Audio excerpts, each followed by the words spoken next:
Peace, love, and law. I put something together that I want to share with you regarding public and private law. Now, the reason I'm sharing this is because I want to impose an idea, right? What would happen if 1 in 100,000 people actually learned the divide about public and private law? Because you see, the public and private law is real, right? Public is statute, taxation, fiat money or fiat currency, and administrative power. Private is equity, trust, contracts, private credit, beneficial interest. So, most people acting as citizens are not aware, they have no idea of this dual architecture that exists in society. And most people, they think the law is just one big blog, one big thing, and they think money is just something that government prints out. They don't know what banks do actually in the private. They don't really know. They don't know how equity governs private rights. They don't understand that. So this ignorance produces predictable consequences. So one of the consequences would be, let's say, people acting as citizens, right? They would negotiate from weakness if they don't understand public and private, because if you do not know the difference between legal and equitable rights, then unfortunately you'll be negotiating from weakness. If you don't know how to set up private agreements, you don't know that private agreements actually supersede default rules, then you're operating on weakness. It also, you wouldn't know that statutory benefits creates statutory obligations. You wouldn't know how private credit functions or how obligations are really structured. And this, you would become easier to regulate, easier to tax, easier to herd in any direction, easier to distract with simple narratives. See, the population ends up operating entirely on public statutory level, or even where private equity layer would give them superior rights, superior remedies. So this is why people live their whole lives, well, most people live their whole lives without trusts, without private contracts that protect them, without understanding equitable duties, without using set-offs, estoppels, fiduciary principles. They would live their lives without ever establishing real leverage. So they stay on the retail layer of the system. Another consequence would be basically institutions would accumulate unchallenged power. When people don't understand the public and private split, institutions grow without resistance, and it's not because they're evil, not necessarily because they're evil, but because no one understands the boundaries that they actually have.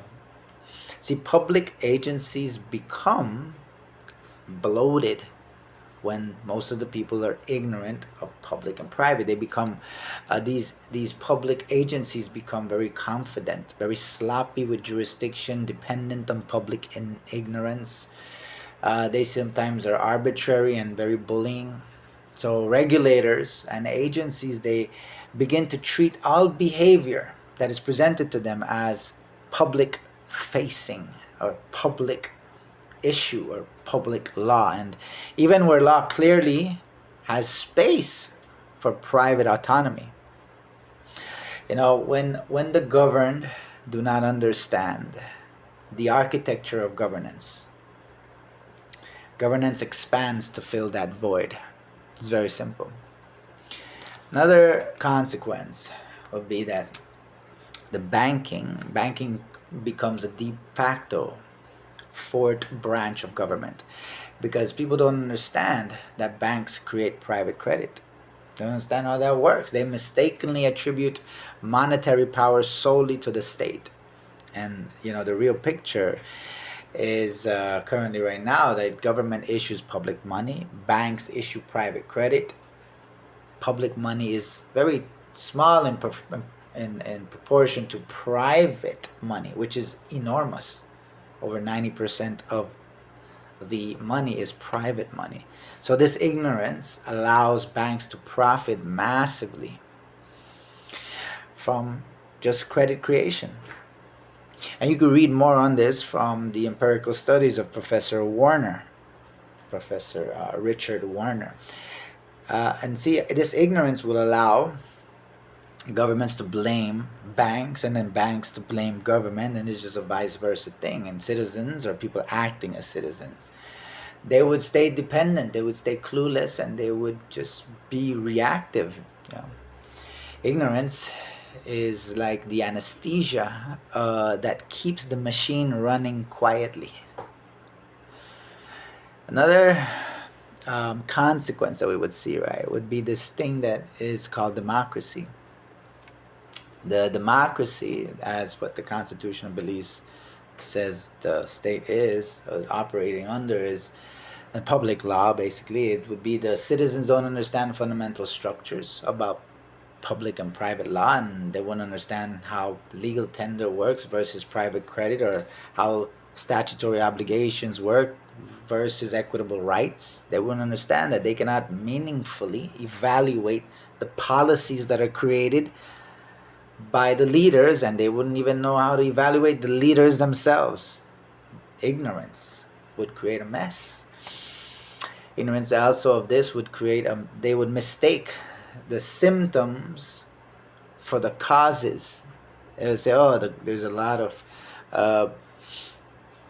people are having accidents in the motorcycle. That's a symptom of society, but they're gonna treat it as a cause that needs to include some type of other regulation, more penalty, more fines, more governance. And when democracy is weakened, people also, their vote is based on narratives and not on the actual architecture of the society, of governance itself. So ignorance creates poor political choices, shallow public debates, very, very shallow, susceptible to manipulation, polarization, and short-term thinking. A population that understands nothing about the machinery of governance gets the leaders it deserves. So, the effects, let's say, right, the effects of a tiny fracture, just even a tiny fracture of the people in society, if they would just become literate of public and private law, let's say 1 out of 100,000, this would be a very interesting and fascinating scenario, because it only takes a tiny group of people to actually create structural change. It's I heard this one. I think it says that when a small minority understands the architecture of public and private law, governance becomes more balanced. Governance becomes banking becomes more transparent, and public sector becomes more and more accountable. That's all good stuff, what we would see, right, if more and more people would learn about public and private, let's say just 1 in 100,000, we would see better litigation. We would see people who understand jurisdiction, people who understand equity, obviously people who understand public and private obligations. They would understand contractual rights, and they would understand the limits of statutory authority. They would. And people understand all these things here. They will challenge unlawful administrative expansions. They would challenge all of that, including they would demand proper procedures. They would assert private equitable rights. Effectively, they would expose weak legal reasoning. And they would create precedents that reigns in excess, one after the next. A single good case can alter the entire area of law, or an entire area of law. And because courts, they respond, or they're supposed to respond to correct jurisdictional arguments. And one competent litigant can actually do more than 10,000 protesters. Facts. Another thing we would see, if more and more people would learn this, 1 in 100,000, that would be interesting. More people would use equitable structures. They would use trust law. They would use their private trust. They would use private contracts. They would use private settlements, equity-based planning. They would have knowledge of fiduciary duties and beneficial interests, and you'd see more and more of private governance. You'd see less reliance on public systems. We would see stronger families, stronger businesses, stronger communities. We would eventually see reduced litigation because of all the precedents that would be set in excess. And over time, it would just reduce, and we would see an increase in autonomy. People would discover that they can actually solve most issues privately and without touching public courts at all. Not the people themselves, people working in government itself, because they have to know this as well. Another thing we would see benefit from more and more people learning about public and private, we'd see more pressure on the political system to be competent, not just performative, not just acting. I see real competence. The governments cannot deceive and manipulate a population with even a small skilled minority. If just a minority just had that knowledge of public and private, it would be very hard to continue manipulating the people just like that. Because see, when the minority groups, when they understand, monetary policy, when they understand legal architecture and administrative procedures, and they understand constitutional boundaries, they force the political class to behave more responsibly. And politicians, they start facing harder questions. They see less tolerance for nonsense. They see real scrutiny, more pressure to justify the policies that they're imposing. Because the knowledgeable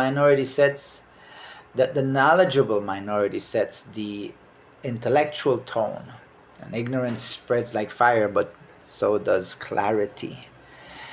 Another benefit we would see if more and more people learned about public and private, we would see that a lot of the misunderstandings would be removed. Conflicts would be reduced. Compliance would improve. We would see governance become more rational. Public trust would increase. Corruption would become harder. We would see courts become more efficient. See, knowledgeable people acting as citizens are the stabilizers of society, and we could look at, these knowledgeable people are like the lymphatic system of the body. They're there to purge out the toxicities and the garbage we don't need in society. So if 1 in 100,000 people just understood the public and private divide, society wouldn't collapse. Not that easy, but it just wouldn't collapse. The government wouldn't fall then, because, and also banks wouldn't close, because, see, institutions would behave better. Regulators would not have so much overreach, would have less overreach. People acting as citizens would make better private arrangements and agreements. Politics would become more serious. Equity would be invoked more correctly. Law would be respected more deeply. In other words, society would become more lawful, not less. More equitable, not more rebellious. More stable, not more chaotic. Because the goal of understanding the system is not to fight it, but to operate it competently within it. To operate as competent as you can within this system that is always running. always just operating in the background, public and private parallel to each other. And that's exactly what equity, contract law, trust law, and private rights are for that. So hopefully this short presentation would encourage you guys to learn more about public versus private. Peace, love, and law.